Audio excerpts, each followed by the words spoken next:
हो गया।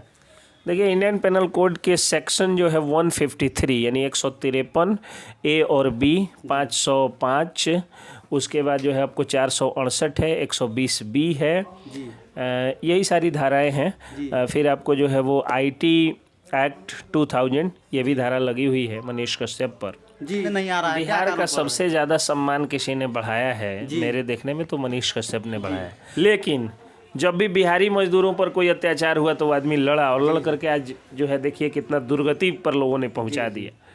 तो बहुत गलत चीज़ है। सबको समर्थन करना चाहिए शांतिपूर्ण ढंग से। हिंसात्मक ढंग से कहीं से धरना प्रदर्शन या उग्र प्रदर्शन कहीं से जायज़ नहीं होता है। अहिंसा की भूमि है चंपारण, अहिंसा के साथ सबको समर्थन करना चाहिए।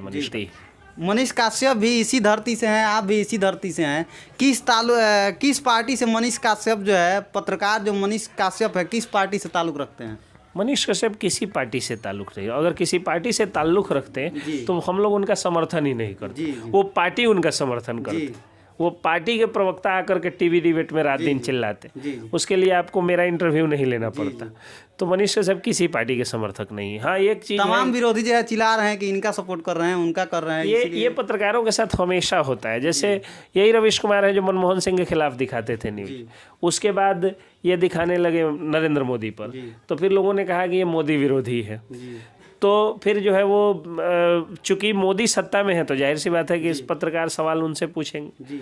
उसके बाद आप आ जाइए कि मनीष कश्यप बिहार में है, तो बिहार में अभी आरजेडी सबसे बड़ी पार्टी, आरजेडी अलायंस की सरकार है, तो जाहिर सी बात है कि सत्ता वालों से ही सवाल पूछेंगे। बिहार के पत्रकार हैं तो बिहार के बारे में तो लोग कहेंगे ही कि आरजेडी विरोधी है यानी भाजपा माइंडेड है, लेकिन ऐसा कुछ नहीं। अगर जब भाजपा भी थी सरकार में तो उन्होंने यही कहा था। और मोदी को जुमलेबाज जो है वो बहुत कड़े शब्दों में कहा था मनीष कश्यप ने। मनीष कश्यप किसी पार्टी के नहीं।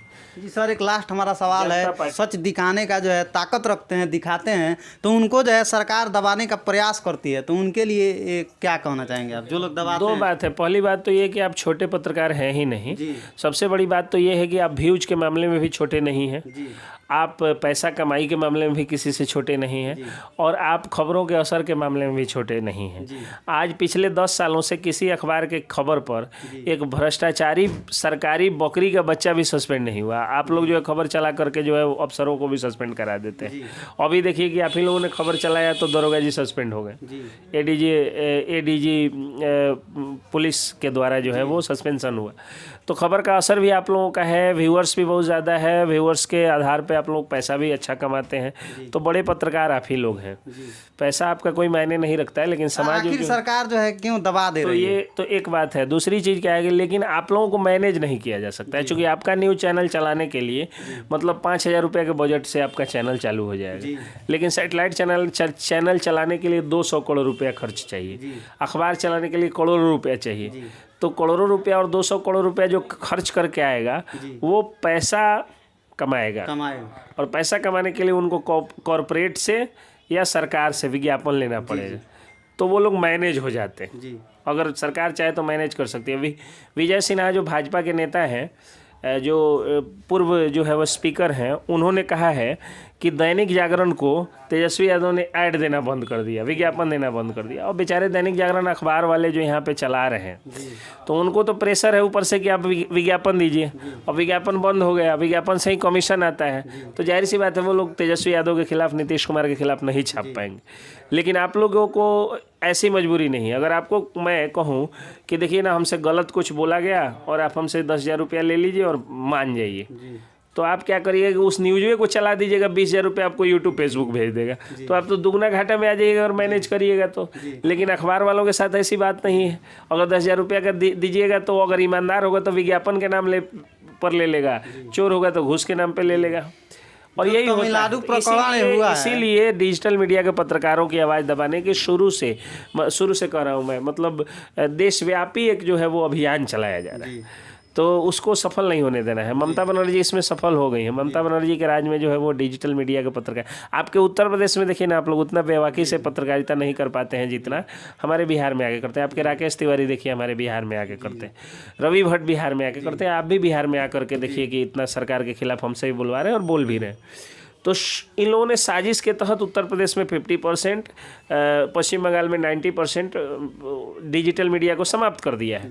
यहाँ बिहार में भी जो है वो मनीष कश्यप के इस दुर्गति के बाद लगभग 30-40% डिजिटल मीडिया के लोग ख़त्म हो जाएंगे, क्योंकि कहीं ना कहीं से मुंह बंद कर दिया जाएगा। अभी देखिए लिस्ट में कुछ और यूट्यूबर्स हैं, कह रहे हैं लोग यूट्यूबर्स हैं, तो ये यूट्यूबर्स नहीं, यूट्यूब पत्रकार है, डिजिटल मीडिया के पत्रकार हैं। लेकिन सरकार बड़ी चालाकी से अखबार और पत्रकार, मतलब अखबार के पत्रकार और यूट्यूब पत्रकारों को बांट दी है।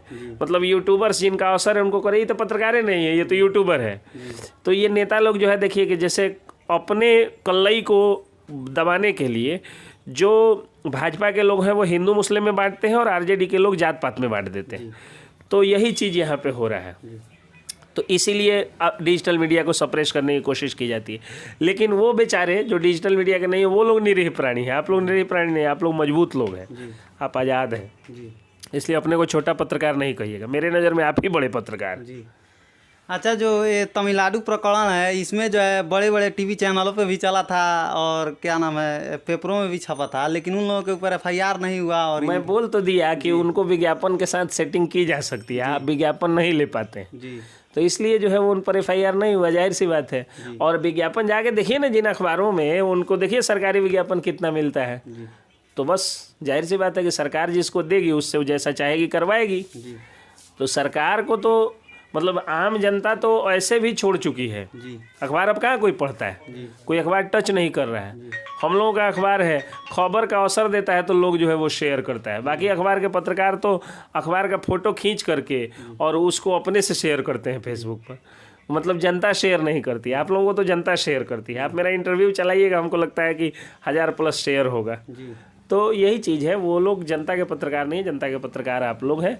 ये बात मैं तब बोल रहा हूँ जब RNI रजिस्टर्ड अखबार का मैं पत्रकार हूँ और डिग्रीधारी पत्रकार हूँ, मैंने मास कॉम एंड जर्नलिज्म भी किया है और तब मैं वकील हूँ। तब मैं कह रहा हूँ कि असर है तो सिर्फ डिजिटल मीडिया का अभी के समय में। और आप जान लीजिए कि जिस तरह से हरित क्रांति के प्रणेता थे जस्टिस S स्वामीनाथन, और जिस तरह से सारे क्रांतियों के कोई ना कोई प्रणेता होते हैं, उसी तरह डिजिटल क्रांति का प्रणेता पायोनियर है मनीष कश्यप। इसीलिए उसको मतलब इतनी दुर्गति झेलनी पड़ रही है। हर क्रांतिकारी को झेलना पड़ता है। आएगा हमारा शेर वापस।